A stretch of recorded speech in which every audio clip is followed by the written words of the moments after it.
สวัสดีพ่อแม่พี่น้องสวัสดีสมองสบอนอาหารเกิดเลยพี่น้องมันเจ้าเห็นยังมัน สบายดีพ่อแม่พี่น้อง มันจึงไก่อย่างนี้ วันนี้เขาจะต้มเป็ดเนาะ เป็ดไผ่ เป็ดค่อย ต้มเป็ดกินยามหนาวสดหอนๆอุ้ย คัก ขาดกันเยอะเลยกินแล้วเด้อพี่น้องเด้อมีต้องมาเด้อค่อยสิกินหมดตา ใจอยังยิ้มไรเขียวเจ้านะ ทำความสะอาดก่อน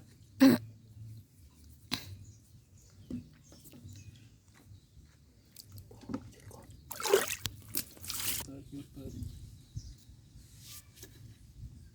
มันไปไกลพี่น้องเลย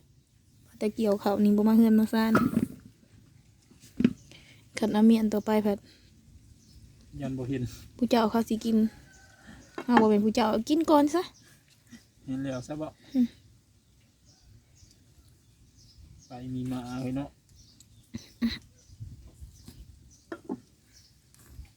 น้องเฮินน้องสาร ย่างกินดังเนาะเฮาสิย่างกินดอกขามันนี่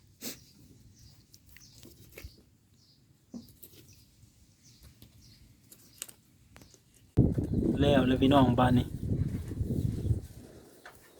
ต้มเป็ดเจียวเอามาตัวแห่เก็บมาตั้งแต่อยู่กาดอน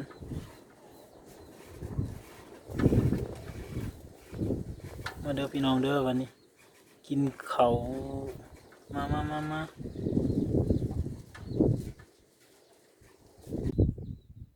พี่น้องบ้านนี้ แล้วพี่น้อง ลูกชายจะไปใส่ นี่ลูกสาว ลืมลูกชายได้กินต้มเป็ดเขาบอกแล้วไหม เอิ้นนะ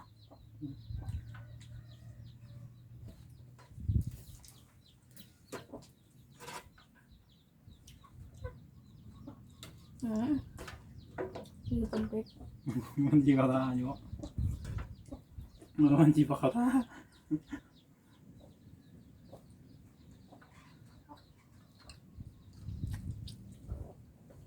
มันเลยต้มเป็ดนี่แล้วตอนลงเลยเนาะเอาห้าคำเกียร์ไปเลยนี่โอ้มีได้มีแล้วลงพูดตอนเดี๋ยวนี้อี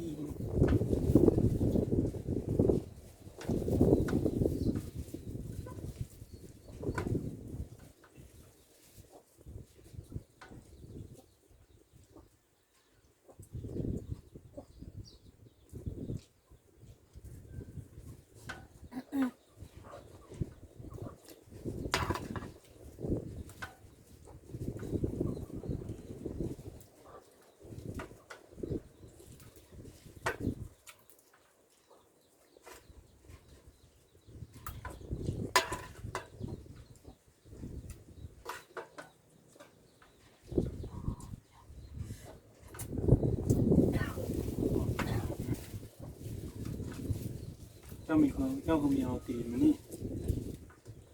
ก็ เอิ้นเจ๊เจาะ โคตรแพงเจ้าขอบคุณเนาะ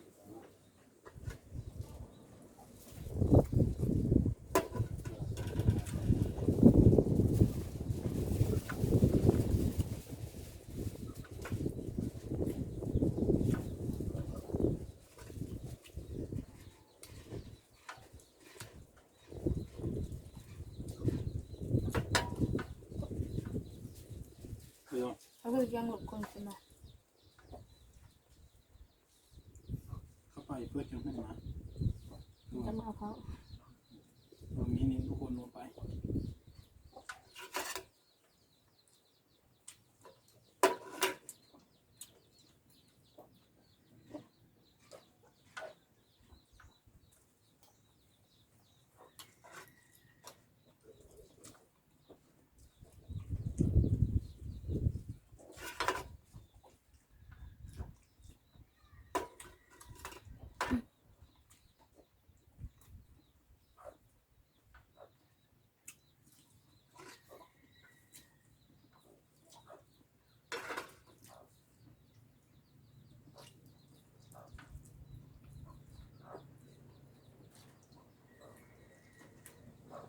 มันเยอะอิ่มเลยว่ะ สามเดียวที่มึงตอมบุกลงแล้ว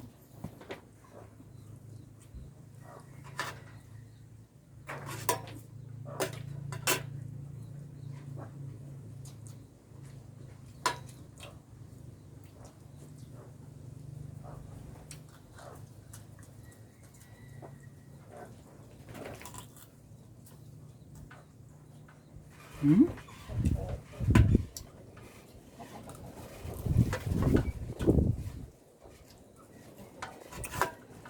กินแล้ว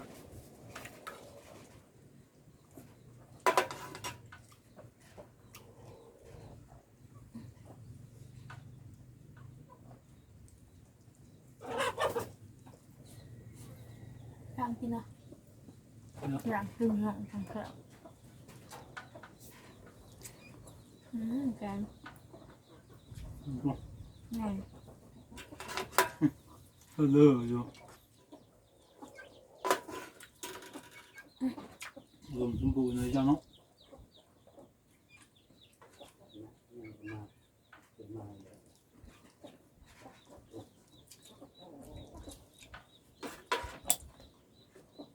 ขอข้าวเนาะมันหวาน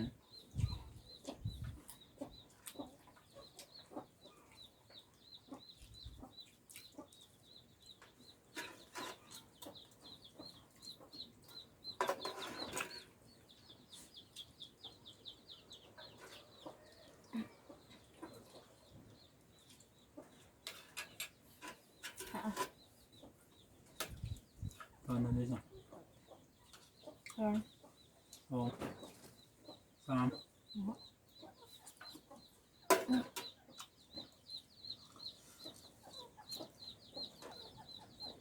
เนื้อเน้นๆเดี๋ยวซีนข้าวป้าตัวมันยังไม่เคย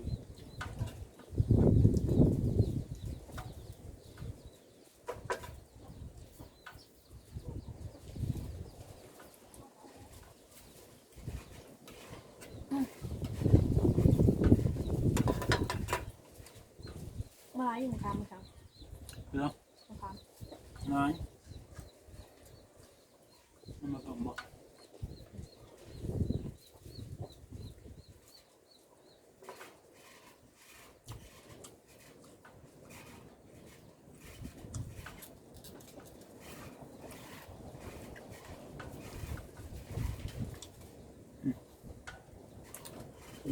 มี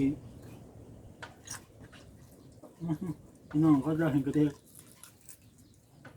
ได้กินแชร์ก็เพิ่น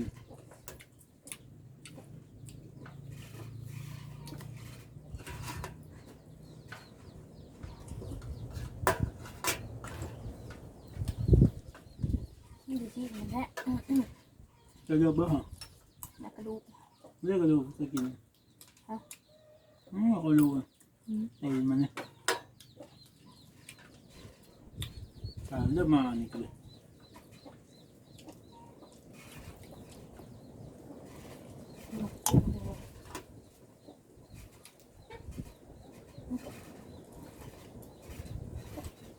ที่ไหนกิน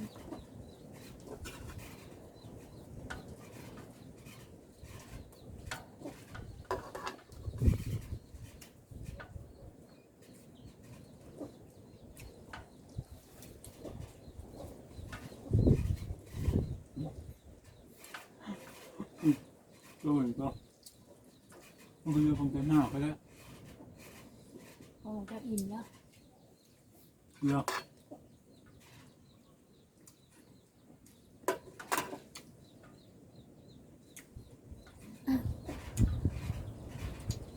แดดอ้อขนาดพี่น้องแต่ว่าลมคือเข้าของเช้านี้มันมอแหงเนาะคือว่าจะมีได้ลมมาใช้มากกับลมคือเข้า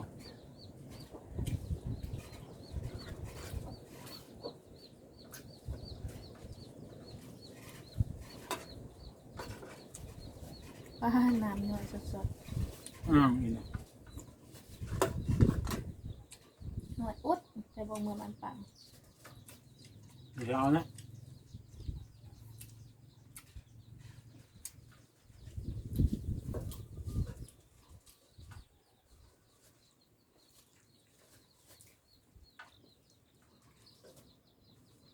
มีมาบ่หมดแล้วมาชิ้นบ่ มันกินบ่มาแล้ว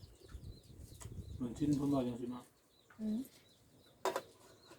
แสดงว่ามือเฮิงได้ถึง